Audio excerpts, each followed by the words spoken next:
Today's daf is Lamed Aleph, and we are right in the middle of the Gemara is about the of Talmud Torah to one's child, and then also to some degree to oneself.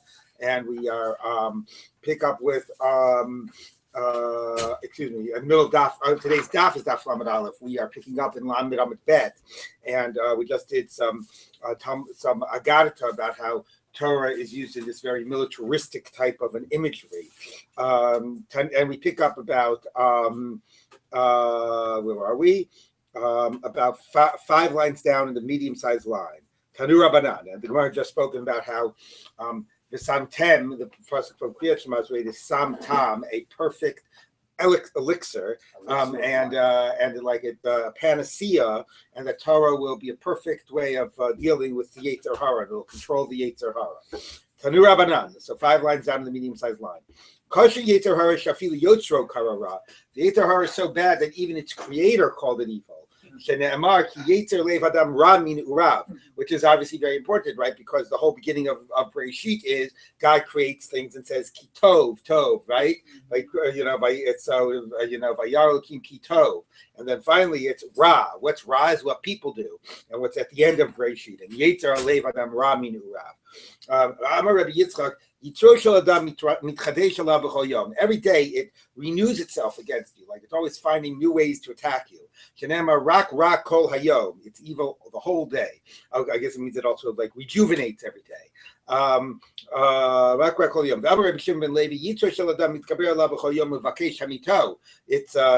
It has power over you, and it tries to destroy you. The wicked one, the evil one looks towards the righteous one and tries to kill him. Now, obviously, the thing that's emerging here, in addition to the strength and the innovativeness and creativity of the Yetzer Hara, and the fact that you need to constantly, the same way it's constantly finding these schemes, you need to constantly find schemes to combat it. And that's like the learning of Torah, and I think it's interesting to think about, right? Like in the sense of chidush of Torah, you innovate in the chidush of the Yetzer Hara and so on. But it's also that the Yetzer Hara, as opposed to the pshat, is being personified, but as opposed to the psukim, which speaks about your natural evil inclinations. You could speak about a human being, natural sort of lustful desires, right? And this is being personified, right? It's sort of like the devil, right? Or or the little devil on your shoulder, that is trying to, is looking to bring you to Gehenna, is trying to destroy you, right? So it is a very different type of that imagery, the stuff we normally associate more with like a type of a Christian, type of an imagery. Okay, so Gemara says, if God would not be there to assist you, ein yacholo, you would not be able. God will not abandon you. What else has to say that's also a little bit disturbing, right? Because that means that we're not given our own sufficient capacity ourselves, right, to deal with the Yetzer Hara, right? We need God's assistance. And again, thinking about the Christian imagery, right? I mean, it's not saying original sin and that you need this, salvation or whatever, but nevertheless, it's like you can't do it on your own. Right, and that's, I think, the Jewish idea is tends to be a little bit different, right? Tends to be that we have Yetzer Tov and we have the ability and the wherewithal. Not that we don't sometimes need God's assistance, but here the idea is that a deep, fundamental way you're going to fail without God's assistance. Like the deck is already stacked against you. Without God there, then clearly you're going to be given over to the Yetzer Hara. And right before it said, God gave us Torah, and if we learn Torah, right, we're given the tools to combat the Yetzer Hara. Yeah. I guess one can't say the Jewish way. In other words, it's so. I understand. Yeah, right. It's not like original sin. It's not like you start out sinful, but you start out with this deck stacked against you, and you can't do it on your own, right? Couldn't it be interpreted that if we didn't have the alternative, which is HaKadosh Baruch Hu's way of life, then we would fail? Hashem is the alternative. Not necessarily that he's. So it's sort of like reading it like this, like the Talmud Torah. Like God has given us Torah, so God has given us work. Not that God has given us the godly path or something like that. It's a little bit of a stretch, but it helps. It helps address the question. Also, yeah. Free will, perhaps. Perhaps it's connected to free will. Right. Because without, if there was no free will, then you wouldn't be able to have this choice. Right. I mean, and there's also the flip side is you need this in order to have free will. Right. You need God to counterbalance. No, I mean you need both. You need both. Yeah, you need two Right. sides of the That's a good scale. point. So this then becomes the little angel on the other, the little angel on the other shoulder, right? It's also the fact that the Gemara says haba letaher misayinoto. It's not that God does it for you. Once you start exerting your free will, God will come to give you that strength. And that could be read that way too, that maybe it's coming to give chizuk to a person who feels like they're always failing. It's that just get started on the right path and then God will come. Like you'll find the strength, if you continue on that path. Yeah, Charlie. Yeah. This is an opinion. I don't hear enough of this in the Orthodox world. That God is there to help us. That's a really good point too. You're right. Like you're saying, we have too much about the whole thing about it's it's all our choice, and there's not enough of that. Yeah. In general, the God talk is very, very absent. I mean, just the other day, I was pulling out of a parking space, and there was somebody behind me, and they were trying whatever, and I said, they touched my fender. I said, don't worry about it. Oh, God bless you. God bless you. God should be with you. And it's like, man, nobody in this community ever talks that way, right? You're right. I mean, that idea, that God is there to help us and give us the strength that we need. So you're right to some degree. That's that the problem is that it's lacking, not that it's too much here. Right. Consistently, the idea of deliverance. Right, but part of our constant discourse, that sense of God's regular presence in our lives, right? It's in the prayers, but it's not in our discourse. I mean, that's a really good point. Okay, where are we? Tana de Rabbi Shmuel. We talked about Rabbi Shmuel. B'ni. If this perverted thing takes hold of you, this abominable thing, so now we have the power. Schlep him to the base medrash, make him your chavrusa. If he's a stone, he'll melt. And if he's iron, he'll shatter. Here, my words are like fire. Now the problem with this is that this verse says like a anvil, what is it? A hammer? Not a hammer. What's a patish? A hammer. Not a hammer. It's a bigger thing. Anyway, whatever it is. What? No, the anvil. The anvil's the other thing, or one of those big things. Anyway, whatever it is, and like a hammer, it will shatter a rock. But this is saying that the metal shatters, right? Yeah, so Tosfos says, "Ukapatish yifutzatz al yidei sellers." That's Tosfos reads, which is a bizarre read. Tosfos suggests another read, which is in barzel hu. If it's metal, it'll mifapeya, it'll melt, it'll turn molten, and if it's a rock, it'll shatter. And that's code varai keish. It'll be like a fire to cause the metal to melt. Then it'll also shatter the rock. But anyway, it's a hard read of the puzzle. Anyway, in Evan hu nimoach, and if it's a stone, it'll dissolve. Shenemar hoi kotsamei l'chula mayim. Come, all you thirsty to water. Ve'omer avanim shachaku mayim. Stones have been worn away by the water. Okay, so you'll be able to destroy it. Now again, we go back, we close the circle with the Torah that will help you destroy the Yetzer Hara. So not only is there this mitzvah of Talmud Torah, how it's sort of central to a person's religious well-being and to face up to the daily sort of religious challenges that a person faces. Okay, back to the father's obligation to the daughter, to the son. That was an interesting slip. Lasio isha, to marry him off, to get him married. How do you know that's a parental obligation? Take wives and have children, ubanot, boys and girls. And even though we mentioned sons, have sons and daughters, take for your sons nashim, women. But then it says, and your daughters give over to men. So this is very interesting because this now seems like the obligation is to marry off both your sons and daughters. So the Gemara says, Bishlema bino biyado. So I understand the son, that's in your ability. Why? Because it's very bizarre. It's not in the father's ability to do either. The son has to do the one to contract the Kiddushin, right? It's the you can't marry. You can marry off your daughter. You can't marry off your son. Oh, you can make a shidduch for your son, but you can't marry him off. But presumably, he's again man going to as the one who's the initiator. So maybe representing your son, you can go and try to suggest that he marry a certain girl or whatever it might be.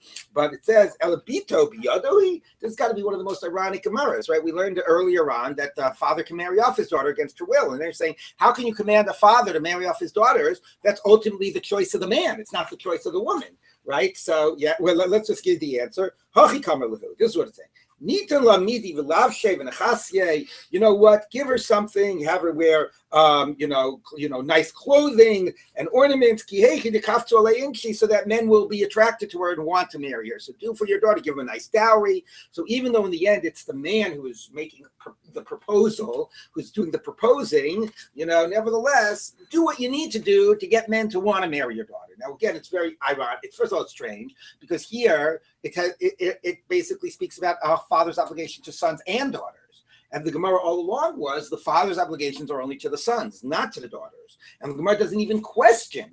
Here it says that the whole basis of the pasuk is to marry off sons and daughters. And the other irony is that the father actually can marry off his daughter, right? He can't initiate it, but he can marry off his daughter when she's underage.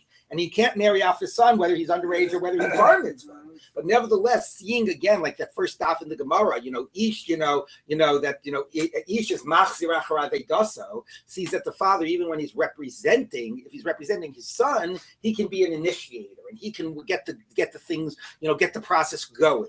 Where if he's representing his daughter, he can't be an initiator and he could only be somebody to attract, proposals and attract men's offers. Yes, Jenna, you had a question. Oh, I was just because the exact same discussion comes up, I think, in Kitzuvot when they're talking about giving the daughter, like, when it's talking about inheritance and stuff like that, and like trying to figure out how the daughter should get inheritance, because it's like this, the initiation comes from the male side, right? So whether it be Yado of the Av or be Yado of the son, more it's about like who's initiating the process. Just go out and say like, marry me. Exactly, right? Marry my daughter, right? He has to wait, right? He has to do enough that some man makes the proper inquiry, and then he can exactly. So yeah, that's clearly what it's talking about. But again, what's also fascinating is that the whole point is that these are only obligations on the son, and here we have no problem saying, oh, this also is on the daughter, even though the whole point of the mission is these are the obligations on the son.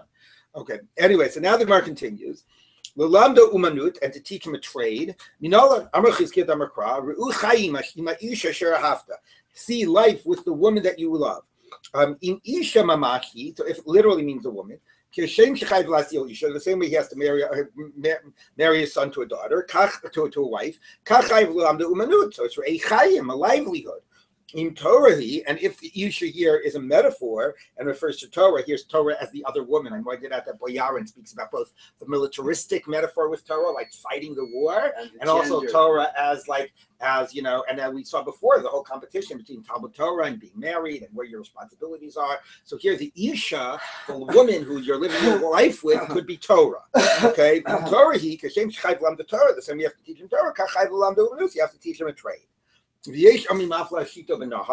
some say you have to teach him how to swim in the river. My time because that's to protect somebody's life. You have to have the ability to swim, as we mentioned the other day. In some colleges and universities, you can't graduate if you don't know how to swim. So, Rabbi, I assume all this is rabbinic, right? They're all pesukim. Yeah. From the point of Lasio Isha'an, we're quoting pesukim from the Navi and so on. It's even an interesting question whether one would even call this a mitzvah d'Rabbanan. This is more sort of, if it's a mitzvah d'Rabbanan, it's under a broad category of you have a parental responsibility to, raise your child, correctly or whatever. I mean, I wasn't Yotze my mitzvah d'Rabbanan, I didn't marry him off. I mean, it obviously has a very different feel, these obligations, than the earlier ones of Bris Milah and Pidyon Ben and so on. Yeah, Charles. Yeah, my father never learned to swim. Oh, really? And he almost drowned in my presence. Wow. Oh my God. So, an interesting thing to compare this to is the question of chinuch, which is more formalized as, at least in some areas, as a d'Rabbanan, right? To train your kids to do the mitzvot and so on, although some of that seems to be much more, quantified and concretized, and others seem more broadly generic. But that's preparing your child for a life of as a Torah Jew. So this is preparing your child in general for life, So it's sort of like a type of a chinuch, I would sort of say, is one way of seeing this. But yeah, it's of a very different quality. Okay, Rabbi Yehuda Omer, Kol Hashem Melamdo Torah Umanut Melamdo Listos. If somebody doesn't teach their son a trade, it's like they teach them banditry. Listos Sakadaitek, literally, Elek Ilu Melamdo Listos. It's as if, because what are they going to do? They don't have a way of earning a living. Now, what did Rabbi Yehuda add? The Tanna Kama already said you have to teach him a trade, so he just emphasized how important it was. What did he add? Ika B'nei with the Admira Iska. You taught him business. You taught him how to do business, but you didn't teach him a trade. And therefore, if you look at, and therefore, like, how to do commerce, buying and selling. So Rashi says, well, that you could make a lot of money that way, but also, in some economies, under some circumstances, maybe you can't make any money. But it's like if you have a trade, if you're like a plumber, or an electrician, your services will always be in need. So therefore, that's the difference. He's underscoring that dafka, a trade, is important. Okay. People in the Holocaust, like Jack, for example, was a tailor, saved his life. Really? Because he had something they needed. Wow, that's interesting. That's really interesting. Thank you so much. He created uniforms for the Nazis. Saved his life. Wow. Joe too, right? You knew that plumbing, and it got you a good job when you were in the camp. Wow. It's very important. Because you knew the plumbing, you knew trades. Yeah. This was the only one lucky thing. Wow. Which I survived. Yeah. Wow, because you knew plumbing. That's why you survived the camps. Wow. And I didn't know too much. I only from watching at home in the factory how the mechanic came and fixed. Yeah. As a boy, 10 years old. Wow. It's good to know how to have a hammer. That's what it says, like a manual trade, some type of a trade, right? Wow. Good to know. Yeah. The irony is, in the Middle Ages, the time of Rashi and Tosfot, the Jews didn't do that, right? They weren't members of guilds. Right? Well, they were forced out of guilds. It was schora, right? And they became very wealthy because they were forced out of the guilds at that point. Okay.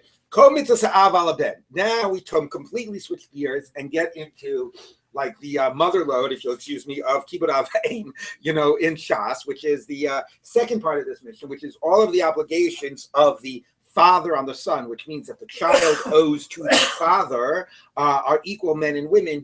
Men and women have to respect their parents. This is all about Kibbud Av V'Em. My what does that mean? All the mitzvahs of the father on the child. Any obligation the father has to do for his son. So nashim chayavos, women are obligated in the parental obligations. Vatanya, we just said that that's not that way. Av chaybiv no lemolo livdoso. The father is obligated for bris milah and pidyon haben. Avivini molo, only the father. I'm a review to know. Hachikamar. The same way we explained the ratio, we explained the sefer of the Mishnah. Kol mitzvahs ha'av hamutelas al ben. All mitzvahs owed to parents that are the child's obligation, filial obligations. Okay. To do for the father, so whether it's sons or daughters are obligated. We taught in our mission what we teach in the Breita. Each man should fear his mother and father. I only know a man. How do you know a woman has to fear her father and mother, or revere, I should say? Because you are revere in the plural. So we're talking about two people. So why does it emphasize man? Because a man usually has more opportunity to take care of, to do things outside of the household than a woman. Because a woman's primary responsibility, right, is to her husband, so therefore she has less opportunity, which doesn't mean she's exempt. It just means that there are often some types of things that take priority. Now, the irony, of course, is this is, first of all, Tosfos points out that that rabbinically, it's as a legal matter, women's obligation to their husband in terms of household duties is only rabbinic. It's not Doraita. Doraita, woman doesn't have household duties to the husband, right? All those discussions in Ksuvot, if you look at Tosfos, right? So all those things about a woman's domestic obligations, those are really rabbinic as a legal matter. Says Tosfos, the reality is, or what I would have said a little differently, he says, her household is her husband's household, not her father's. So I would have said it differently. Social norms was that women were doing the domestic responsibilities, even if legally it only became a legal obligation, right, in terms of, Masechet Ketuvot and so on, as a rabbinic matter. But the other irony is that reality is, and this happened, with my own mother and her mother-in-law, is that it's Rabbi Marta pointed this out. The irony is that when an older parent needs taken care of, it's almost always the daughter or the daughter-in-law. who takes that, who shoulders that responsibility. Usually because it's even with our more egalitarian society, it's still, the woman is usually the primary caregiver. And if she's the primary caregiver to the children, she winds up being the primary caregiver to the older generation as well, whether it's her parents or whether it's her husband's parents. So that's the irony. It says a man has more opportunity, but the reality often plays out the opposite of that. Right. Okay, so then the Gemara So if says, you have sons, you're really concerned about who those daughters-in-law are going to be. because who's going to take care of you when That's you're old correct. age, right? That's exactly right. Interesting. Okay. Okay. And therefore you should know that this idea that somehow we expect more of the sons is only when the woman is married. But if the woman is divorced or maybe never married, then the daughter's obligation is equal to the son's obligation. So it's very egalitarian, the obligations here, at least at a fundamental level. And the same way that's true about sons and daughters, it's true about mothers and fathers, which we'll see in a minute. Tanu Rabbanan. Honor your mother and father and mother. Honor God from your wealth. So it's the kabed and the kabed, two honors. So honoring your parents is like honoring God. You're supposed to revere both of them. So savon and serve him. It equates the reverence of father and mother to the reverence of God. That one who destroys father and mother should be put to death. That curses father and mother should be put to death. Which is seen as like capital crime. Because of birchas avein, that's a euphemism, the blessing, meaning the cursing of father and mother. The birchas makom equated them. Avo behaka, the one final thing that a man who smites his father and mother is put to death. Vada iyafshar, there's no parallel, right? Because you're talking about God. And it makes sense that the parents are equated to God, and God, because all three are partners in the creation of the human. Tanu Rabbanan, as we teach, there are three partners in the human. God, father, and mother. Okay, now Bisman Shadam Mechabed Aviv et Imov, and a man honors his father and mother. Amar Kadosh Baruch Hu Mala Ani Alechem Kilu Darti Beinechem. It's like I dwelled among them, V'chibaduni, and they honored me. Tanya, we on the Bryce, Rebbe Omer, Goli Vidul Ifni Nisha. We'll stop there for a second. So here's the equation of God with honoring parents. And it's so weighty, like all the parallels in terms of obligations, and it's as if you honor God. And there's another one that if you were in a minute, that if you don't honor your parents, it's as if you rejected God, and so on. Now the question is, what is meant by this comparison? I always thought that the way to interpret it is that this is sort of it's ultimately about the message of gratitude. Right, that your parents create you, they brought you into this world, you owe them everything, so you show them this honor, and like it's a kal v'chomer for God, God created the entire world, and God created your parents, and you owe that sort of to God. And therefore, if you are, honoring your parents, then you're sort of modeling and showing how you recognize even a greater honor is deserved to God, and so on. And the same in the reverse. So ultimately, it's about, fundamentally about the principle of like gratitude after having received everything, and what you owe. It's more obvious about your parents, and that serves or immediate about your parents, and that serves as a model to your relationship to God. However, I've been teaching this class actually in the yeshiva on Kibbutz Av V'Aim, and there's an excellent book, although it's a little bit dense, but it's called Honor Thy Father and Mother by Gerald Blitzstein, which basically works through the basic halachic ideas around it, in a very, but like three-dimensional way. I mean, he brings in historical context and all these other, and, philosophical context, and he works through the various sort of halachic development and components and, and sort of, religious underpinnings around these issues. Anyway, in dealing with these Gemaras, he actually says, that, and somehow this never occurred to me, but he says it's not the point that it's about gratitude and about, or this at least he claims is about, that models for you how you're supposed to relate to God. He more says that it's like, that it's almost like you're drawing on that there's a, I'm trying to see if I can do this justice, but he says that there's a sense of awe in terms of parents as the same way our relationship to God. It could be one of the gratitude, right? But it could also be one of a sense of like awe. God is the creator. Oh my God, God made all of this. Like, God is so different and so other than me and so amazing, right? And therefore that invokes a sense of reverence and so on, and honor and all of these things. It's not about giving back. It's about and so he says that's like, he thinks that that's what's sort of being spoken about here. That a certain way of relating to parents. Like, oh my God, these are my parents. These are like they created me, not just out of a sense of gratitude, right, but out of that sense of like how amazing it is, how what they've done and how and how they're at a higher level than I am, and all of those other types of emotions that are this awe and reverence, and they're so amazing or whatever. That is that's different, and then that's sort of what's sort of it's more of a religious value than of an ethical point of gratitude. Okay, I'm not sure I'm doing it full justice, but that's the basic idea. All right, so now the Gemara continues. Okay. Well, what you're saying, just for half a second, it's not. That was very nice the way. In other words, the obligation to whatever we see, the obligation to your parents is not ethically driven out of a sense of obligation, but motivated by a deep sense of awe and reverence. Right. It might be according to this way of underscoring it, it might be the motivational level that inclines you towards that response to your parents.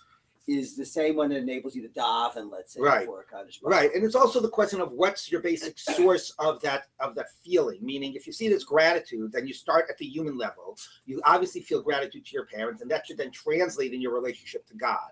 But if you see that the religious plane, it sort of is the reverse. There's this obvious sense of awe and reverence that comes in the way you think about God, and then that has to translate into the way you think about your parents as well. Right, but it's more of this sort of religious type of sensibility, as sort of parents as creators, but not the moral sensibility that's modeled after your relationship with God. Yes. This is great for most of us who had good parents, Mm-hmm. but there are parents who are horrible people, abusive with their kids. Right. So there's two questions about this. One is, what if I don't feel that way about my parents? The other is, what if my parents were really abusive and harmful to me psychologically, emotionally, and so on? So in terms of the abusive issue, I'll just say a brief thing now, and we can talk about it. I mean, we're not going to have a direct case about it, but we'll have some interesting cases. Is the basic principle of mitzvahs ben adam l'chaveru, which ultimately this is, what I said, bracketing what I said a second ago, is the principle of chayecha v'chayecha vercha chayecha kol k'nim. Your life and your friend's life, your life comes first. Self-protection is your primary obligation to another person. The first person you're obligated to is yourself.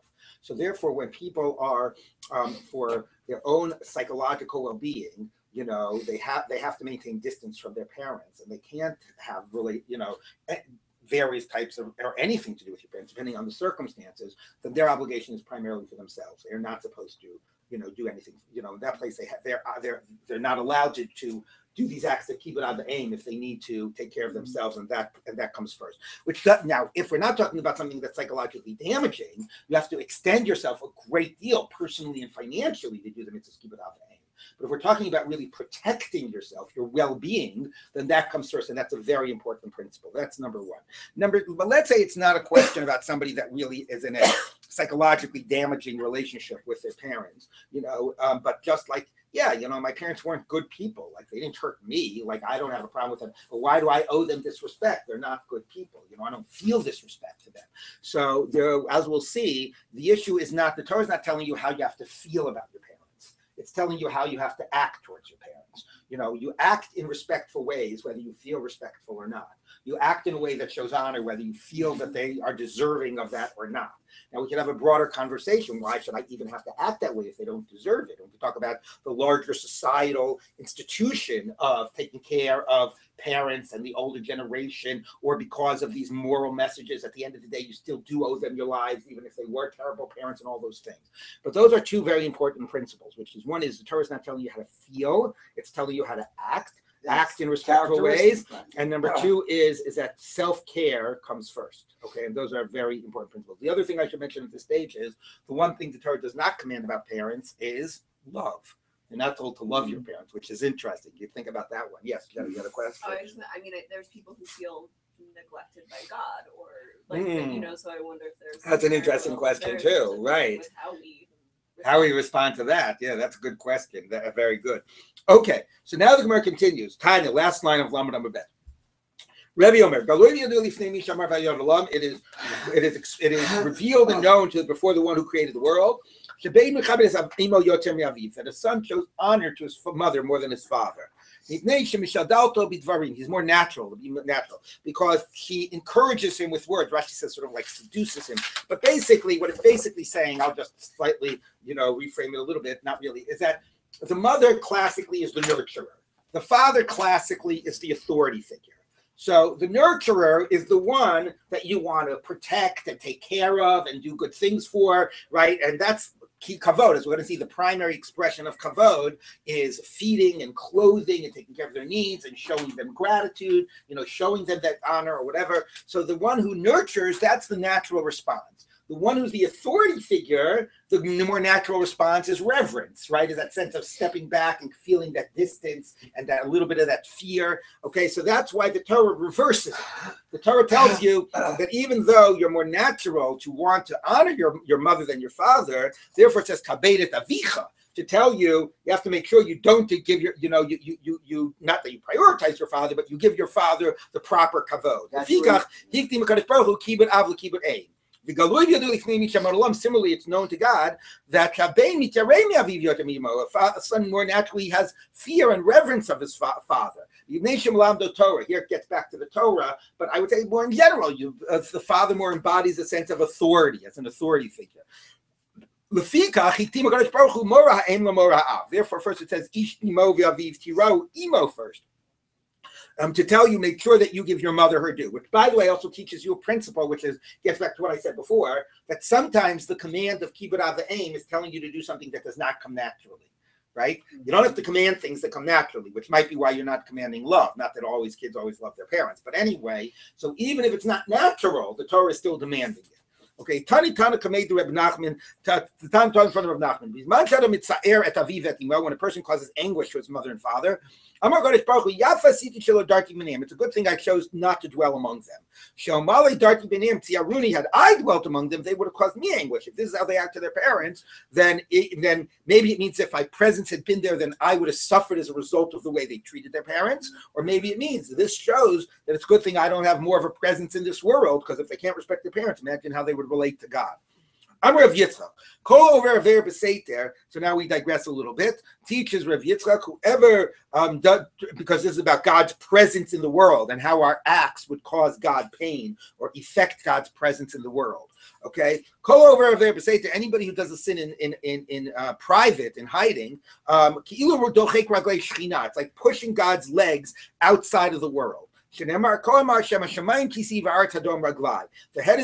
sky is my throne, and the land is my footstool. So God's feet are on this land. A little bit of God is in this world, and you go into private to sin, which basically means that you're saying that you don't believe that God can see, right? If you do it in public, you're saying you don't care that God can see.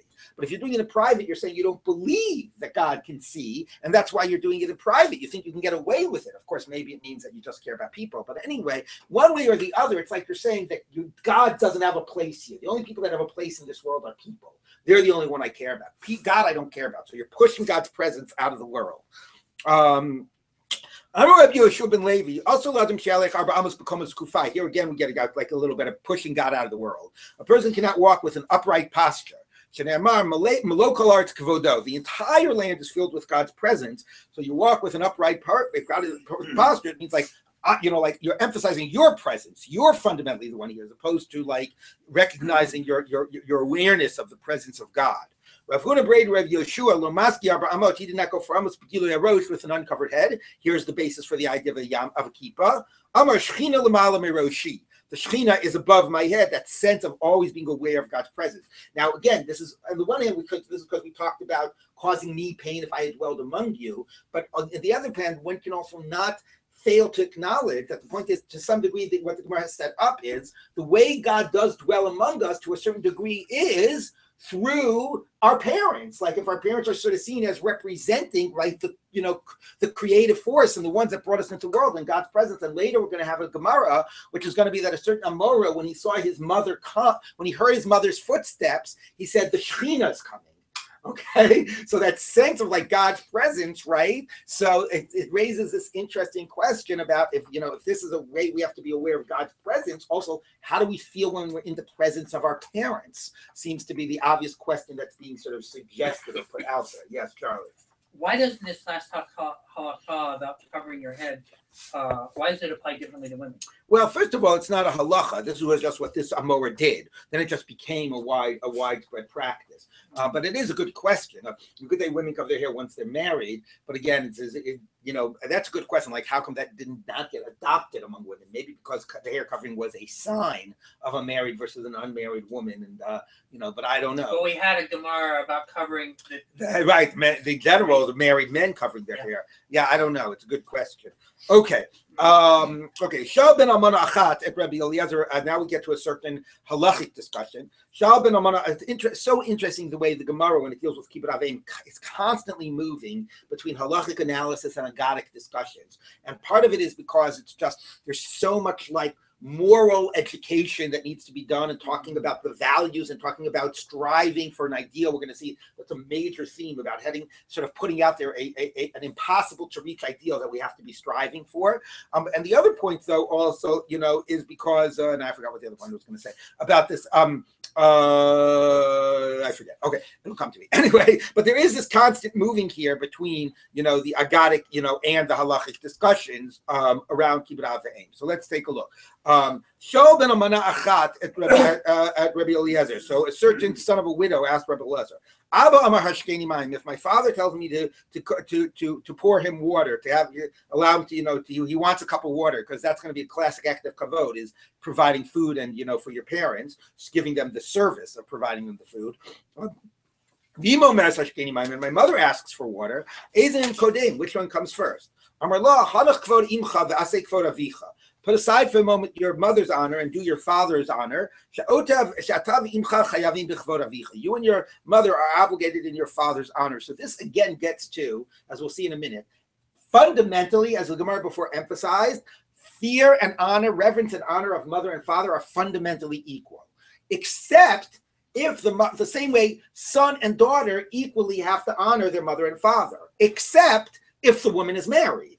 If the daughter is married, that interferes, at least in theory, right? We discussed before in practice, but at least in theory, right? Her obligation to her husband can interfere with her obligation to her parents. Similarly, if the mother is married, then that means that the primary kavod is owed to the father if they're competing, because in a patriarchal household and society, the father is the head of the household. So even the mother is subservient, or like is second in command, if we'll put it that way, to the father. So the father is the one that gets, whose demands come first. Okay, but so that's when they're in that dynamic of being married. We'll see in a minute when they're divorced.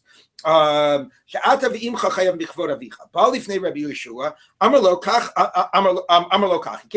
Rabbi Yeshua gave him the same answer. He asked the same question to Rabbi Yeshua.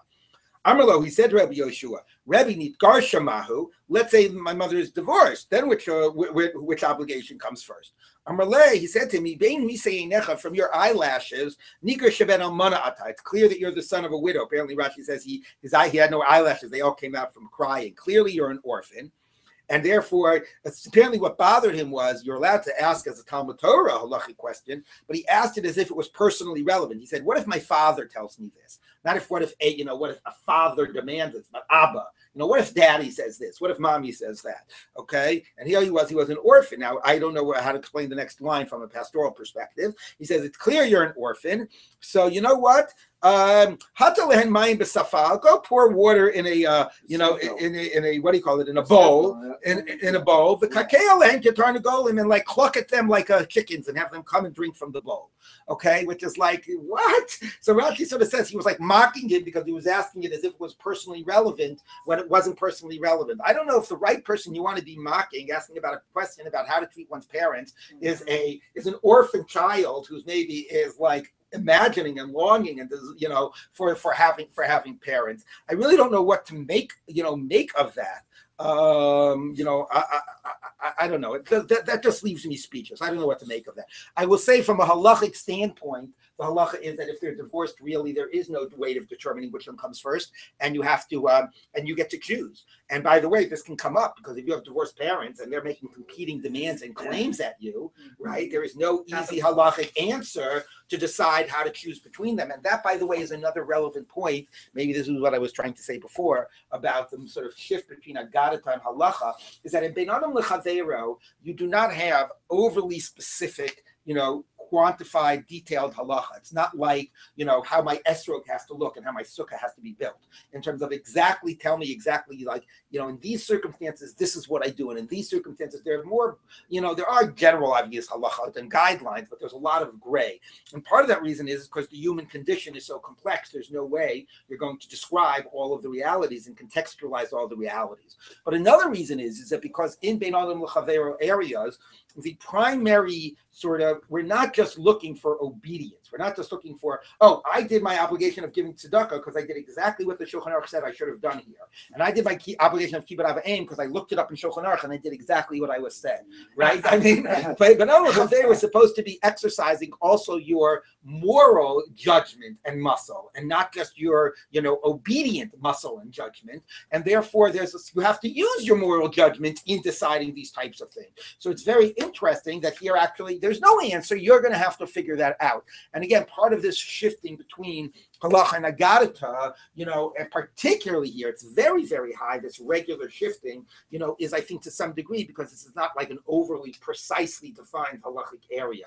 Jenna, you had a question? Oh, just the translation here, the Linzer thing, that seems to think it implies that you treat them both equally. That how you put water in a pen and whoever comes first comes first. Right, but still, that's a very disrespectful way. That's really what you're supposed to do. You're supposed to put your first of all, if they're divorced, they're not living in the same place, and I understand that's the image, but it's obviously like the wrong image. Oh well, if your parents are competing, just throw the water in front of them and have them fight it out, right? What? And this is what you tell a Ben Almana? I don't get it. Yes. Steinsaltz cites Miri that this case was about a son whose mother had been widowed and then remarried, and the question was really about the treatment of the stepfather. Mm-hmm. Well, that's a separate conversation. I don't see that in this Gemara, but okay. I'm right. All right. Okay, so let's take a look. Darash Ula Rabba Pitra de Benesia. So Ula, the elder, whatever, the great one, gave the following drasha sermon at the doors of the house of the Nasi. What's meant by the pasuk? God will give praise to you, recognition to you, all of the kings of the land, because they have heard the words of your mouth. So Mamar Picha, the singular word of your mouth, Lo Nemar, Eli Imre Picha, the multiple words. B'shad Shamar Kadosh Baruch Hu, Anochi v'lo Yelecha, I am the Lord your God, you shall not have any other gods. Yeah, he just wants his own honor. It's not like there's a fundamental principle at work here that demands that we give that fealty and recognition to God. He's just doing it for his own self-serving purposes. But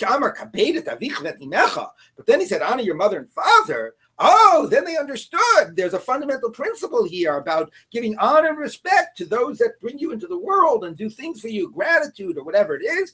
So now we understand, it makes sense. It wasn't self-serving, that idea of honoring God. That's a deep, fundamental religious and moral principle. So again, this equation, but here, understanding that kibbut av v'em shows us, models for us, the honor of God. It's a question of which order is the sort of, are we learning from the connection?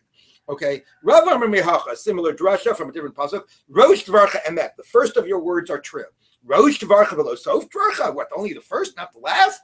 Ela misof Dvarcha nika sherosh Dvarcha Emet. From the end of your words, when in the end of the Aser Zadibros you said Anochi Kabedes Avicha, then it was clear that the first of your words, Anochi Hashem Elokecha, those were appropriate. They weren't self-serving. Okay. Now, back to, Rav Ula. They asked Ula, how far does kibbut av v'em go? But that's unusual, right? Rav Ula? Yeah, Rav Ula, it's really Ula, yeah, unless it was somebody else. We said to them, go see what a certain non-Jew did in Ashkelon. The Dama ben Nesina Shemo. His name was Dama ben Nesina. Famous story. One time the sages needed a certain type of whatever pragmatia, some type merchandise. of merchandise. Thank you, for 600,000 dinars. And the key to the door to his warehouse was under his father's head. His father was asleep and it was under the pillow. He was willing to forego all that profit rather than to wake up his father. By the way, what's interesting here is this idea of causing anguish and where that is in to keep it out of the aim. Like we had before, if somebody doesn't honor their father and mother, if it's mitza'er their father and mother, God says it's good I wasn't living that you would have caused me pain and anguish. Is that idea of not causing your parents anguish, right?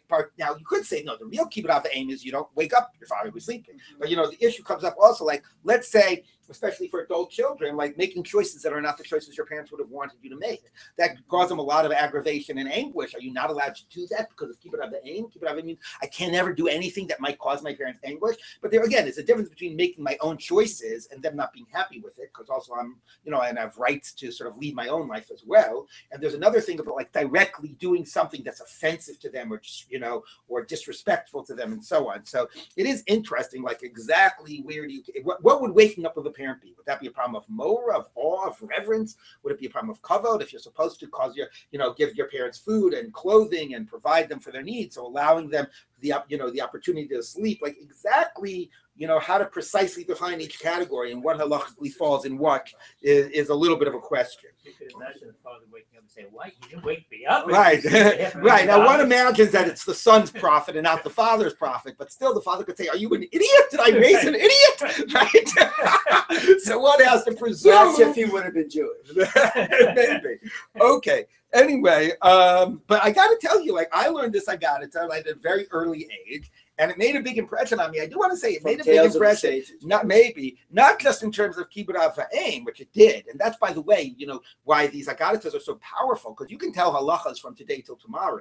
You tell this story, right, and it captures the imagination and it holds up this ideal model, right? And that is, such a powerful tool of education. But the other impression that it created on me also was about this great sin of stealing somebody's sleep, of waking somebody up who's asleep. Like that for me, it's like it's like this has always been this big taboo. If somebody's asleep, you don't just get their sleep, So and I think so there is that idea, gzelas shina, that comes up in like some of the whatever Musar literature. But this story really like impressed. Well, look at the guys. The guy's name is the son of the giver. Right. Tama ben Nadina. That's interesting. Yeah. Now, by the way, why all of these examples about a non-Jew? Obviously, one of the messages is that kibbud aim is that is based, besides the religious messages, there's obviously a universal moral ethos here that's accessible to everybody. It's also like a kavul chomer. If non-Jews can act this way, how much more so if you have the obligation? Should you be acting this way? Especially you're obligated, not because you're on a higher level, but you're obligated. Okay. The other thing that Blitzstein points out is that the Romans really excelled in this modeling of honor of parents, and he says it could be the sages were just profoundly impressed by how much they had, made that a profound moral principle, and they are communicating, some of that. That's what Charlie was saying. Yeah. This was actually the very first.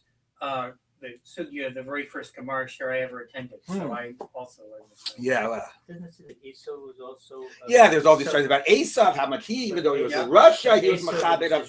Yeah, I mean, there are a lot of these profound moral messages, and that's the other point I wanted to make. I think, if I'm remembering about the balancing of the agadata and the halacha, is that halacha. Yeah, if I didn't say this before, this is what I wanted to say. The halacha in general, halacha sets a floor, minimum behavior demanded by everyone. Right, and every now and then you have a lifni mishra sadin. Everybody's got to do this. It'd be nice if you did a little extra. By kibbud aim, the constant message is like, here's the minimum, but there's a maximum that nobody is going to ever. The idea that nobody's ever going to reach, but everybody has to strive to reach, and it's like way higher than the minimum demanded. So that's constant sort of push. On the one hand, we have to acknowledge that. you can't, for some people, you can't demand more than the minimum, either because of their life circumstances, their relation to their parents, their personal character, whatever it might be. At the same time, there is this religious ideal of you owe your parents everything, and and how much, ideally you should be giving them, that's constantly in tension with sort of the minimum demand. And that's this moving back and forth. Let's try to at least finish the daf, okay? The Amud, I should say. Okay. Amar Rabbi Yehuda Shmuel, Sholos Rabbi Eliezer. They asked Rabbi Eliezer, "On Heichen Kibbud Avim, how far does it go?" Amalem Tzuru Ma'aso Bekolchavi Nechad Alavi V'Ashkelon. See what this non-Jew did for his father in Ashkelon. V'Dama Beit Nesina Shemo Bikshum Nimenu Chachamim Avanim LeEphod. They wanted the precious stones for the ephod. B'Shishim Ribo Sacha. He would have made 600,000 denarii of profit. Rav Kahana Masi B'Shmoni Mibo. Oh, not only 600,000, but 800,000. Vayim Avteich Munach Tachim Yeshos Shalavi. The key was under the pillow. Below Tziro, he didn't disturb it. L'shana acheres, the next year, Nazon Kodesh Baruch Hu scharo, he was rewarded by God. Shenoda lo paraduma ve'edro.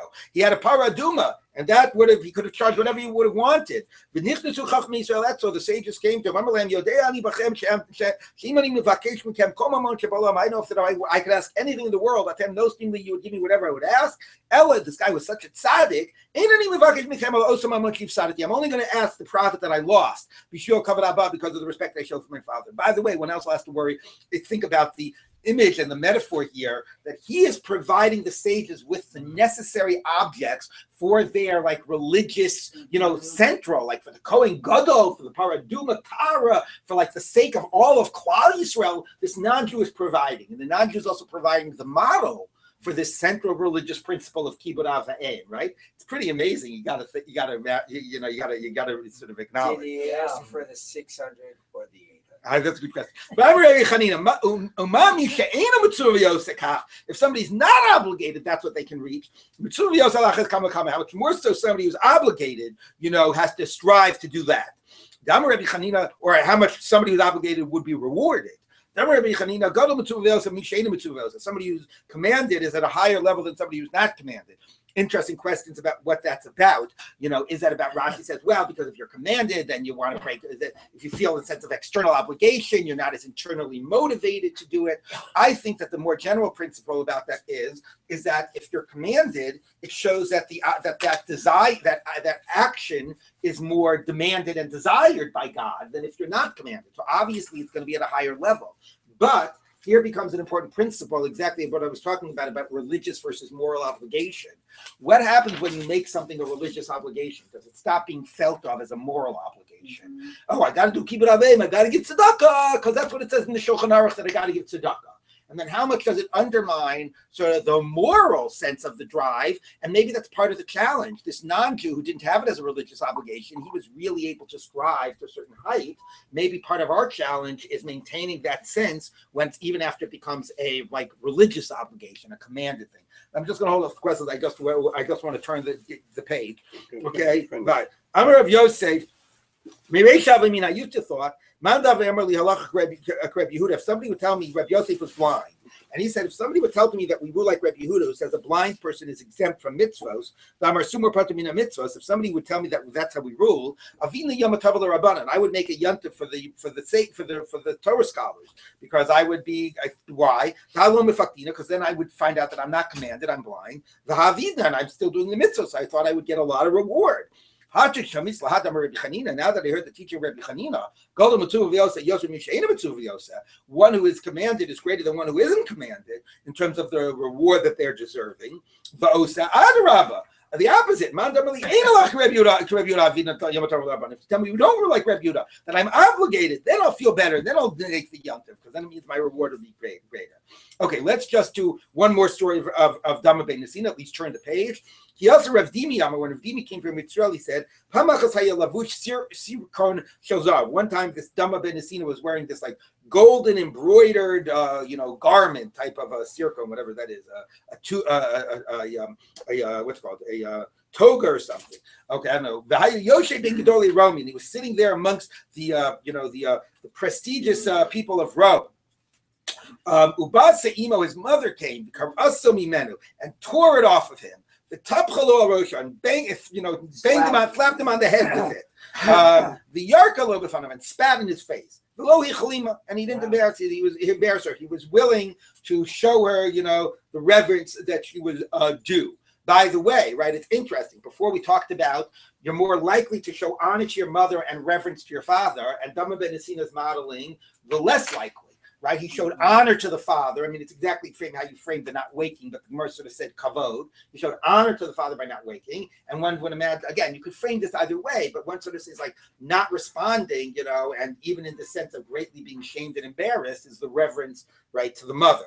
Tani Avimi Braid Ravavo Yesh Machil Aviv. You know what? Even though this is, I really wanted to turn the page. I'm gonna. Okay, let me just read this because I'm not going to be here tomorrow, and I want to say something about this. Okay, Yesh Machil Aviv Pisioni. A person can feed his father fattened pigeons. The Tardo Mina Olam, and it would drive him from the world, the sun.